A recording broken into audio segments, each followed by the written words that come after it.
Welcome back to the InDaily Election Wrap. You're with Will Goodings, Melissa, Mack, Clem, McIntyre and John Spoehr. Right now, though, it's time to get over to the news booth where Farrin awaits to give us an update of all that's going on right around the country.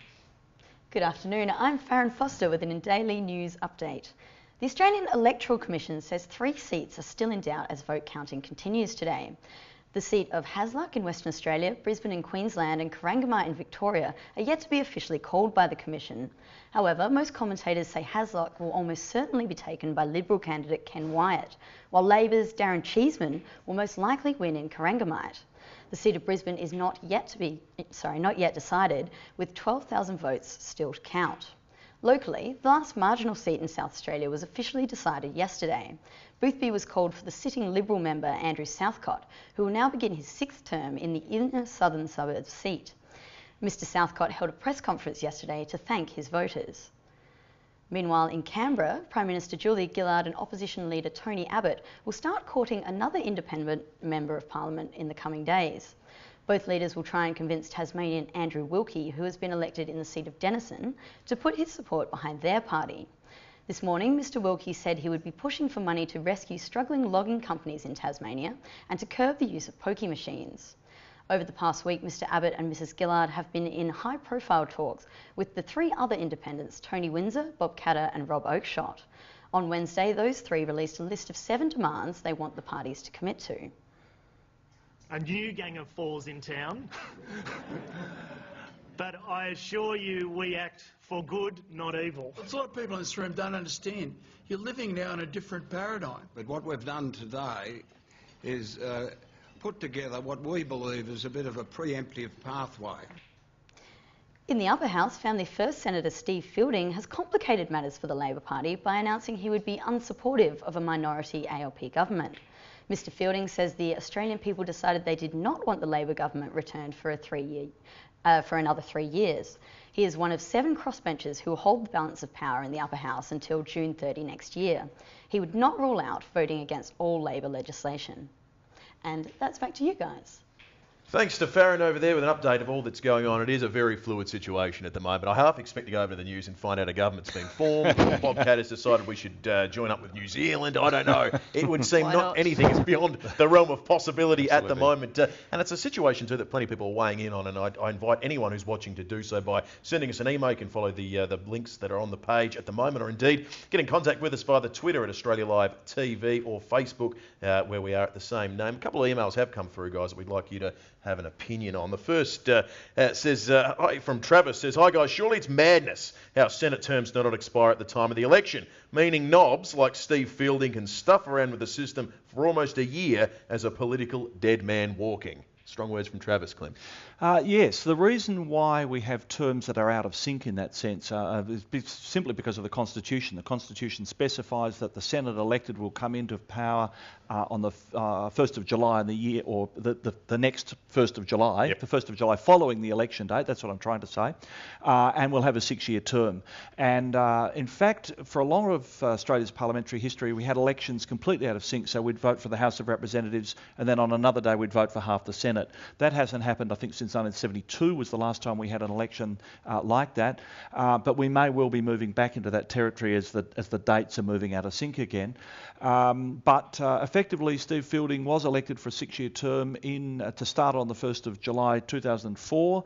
He's there for 2005 at the 2004 election. He's there for 6 years, and he's a senator and a legitimate player till the 30th of June next year. That's the way it is it the way it should be?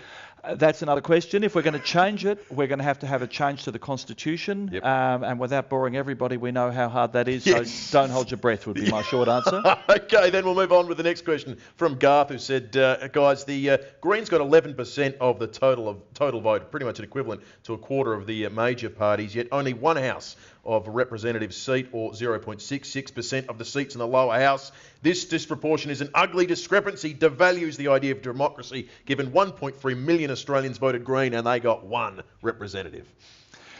I have some sympathy for that argument. Yeah. I think there are merits in proportional representation. The arguments against it are that we'd end up with this situation quite regularly. You've got to decide whether you think this is good or bad for democracy. But we would have a parliament that is more accurately reflecting the views of the electorate. I think Sarah Hanson-Young on election night said with their vote they'd be looking at 17 and 19 seats out of the 150 on that share of the vote. The Greens clearly outvoted the Nationals, and yet the Nationals have got 9 seats in the parliament. The Greens have got 1. Look, you pays your money and takes your pick here. Do you want strong, stable government with single-member constituencies, or do you want a system that is generally proportional? There are good arguments to be made for both sides. John, can we take a lesson from proportional voting and what we're going to see in the Senate this upcoming term with the Greens holding balance of power from next year? I mean, what will that mean economically? What will it mean for the business of the Parliament? Is it a good idea to look to that and say, well, hang on, that could be a model for whether proportional voting would work in the lower house?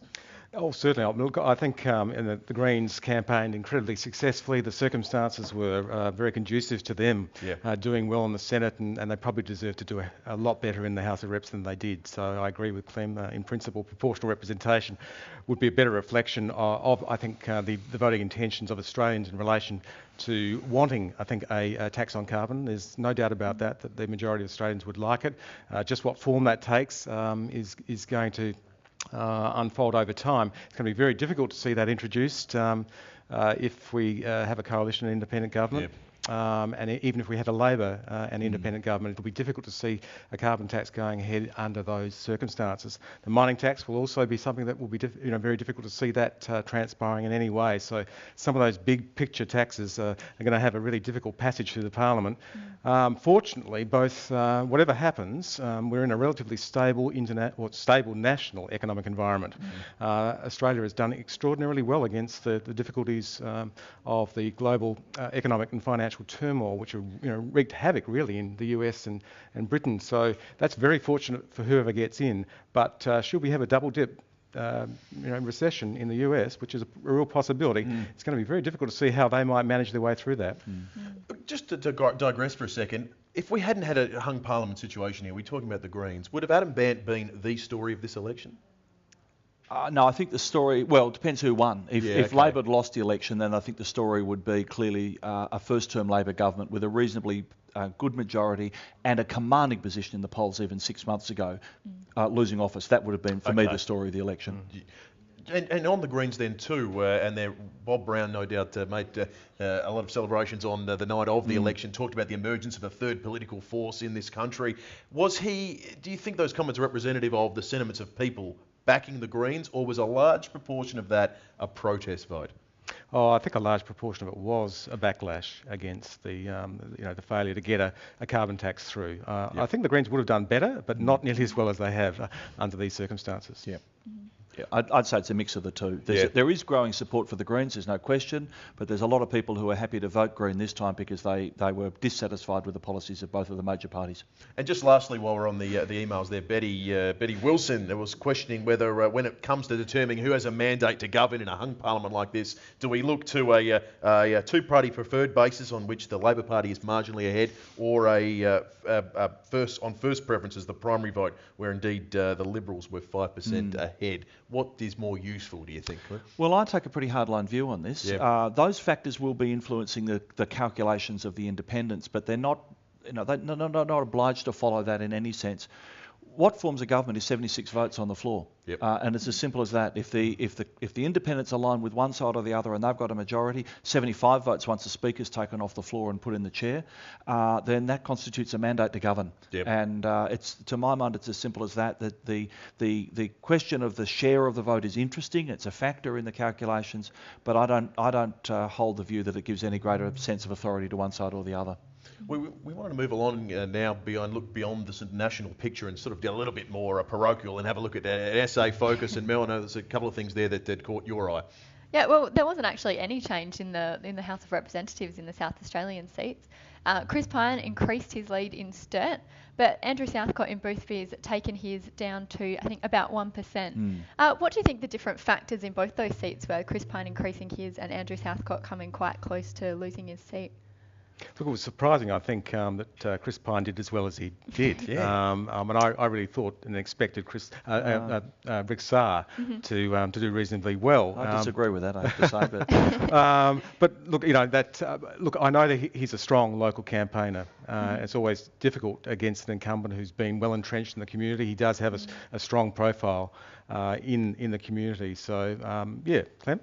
Well, my view was that Christopher Pyne was always going to extend his vote a bit in Sturt. I think he got a bit of a scare last time, and I think he was working a sight harder than he did last time. I think Labor had a candidate in place for the 2007 election who had a fair media profile and had worked that electorate very hard herself, had a big recognition factor. Rick Saar was pre-selected late. There's no disrespect for Rick Saar as a candidate. He just had less time to establish his reputation. And Christopher Pyne was Shadow Minister and Leader of the opposition, Leader of Business for the opposition, which meant we were seeing him on television a sight more. So I think for a variety of reasons, Christopher Pyne always looked pretty comfortable, to my mind, in Sturt. Boothby, I think, is an interesting question. Boothby was the one, I think, last week we said if there was a seat going to move in South Australia, I don't think we expected any to change, but if there one was, it would be Boothby. For me, the paradox is a 2% swing in Boothby. And a much greater swing in Kingston, just south of Boothby. And you can bet your bottom dollar the Labor strategists in Boothby would kill to have had 1,000 of those votes from Kingston north of that divide. Yep. And I think that they will... Labor will be looking very intently at the nature of those two campaigns and worked out why they were so successful in Kingston and why they fell just short in Boothby. The South Australian picture when it comes to the upper house, Mel, I know that that was something that you'd done a bit of work on for InDaily over the course of the last week. Yeah, just looking at the seats, we've got Labor's won 2, and it's a toss-up between the Liberals and Bob Day for Family First for the last seat, but it's looking like the Liberals will pick up their third seat.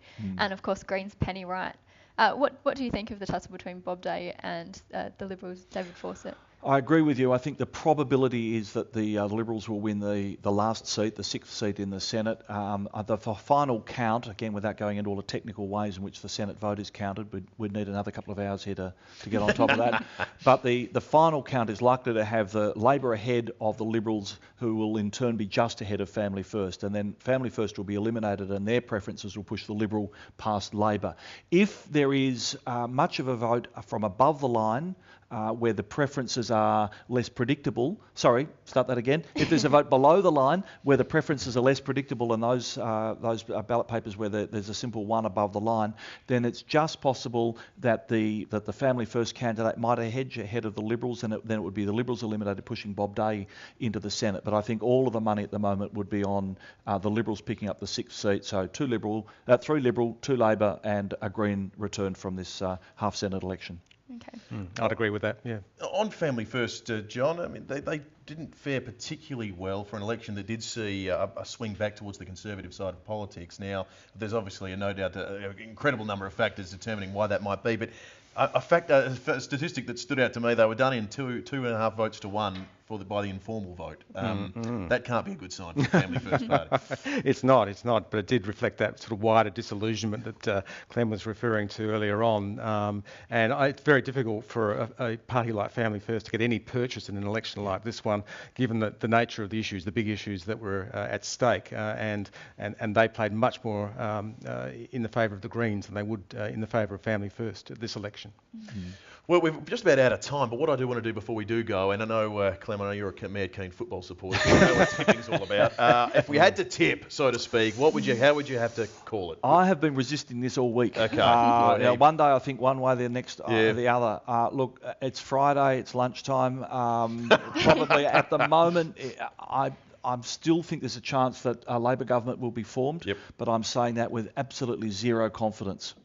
Mel? I don't think I'd like to tip at the moment. We'll just wait and see what happens. Your cards close to your chest. I can feel a lecture coming on in InDaily, I think, then. John? Look, I'm leaning towards Labor. I think they've got some pretty strong negotiators around the table. They've got a bit of experience and maturity there. I think they might be able to pull it off. Well, that's where we leave it then, perhaps none the wiser than we were last week. Now, we do know a little bit more, but we still just don't know who exactly will form government and who will be the next Prime Minister of this country, or indeed the returning Prime Minister. We could well be back to do it all again next week, gentlemen, in which case, Melissa, we look forward to seeing you guys all then. We thank you for joining us today for our InDaily election wrap. Until next time, perhaps, we'll see you then.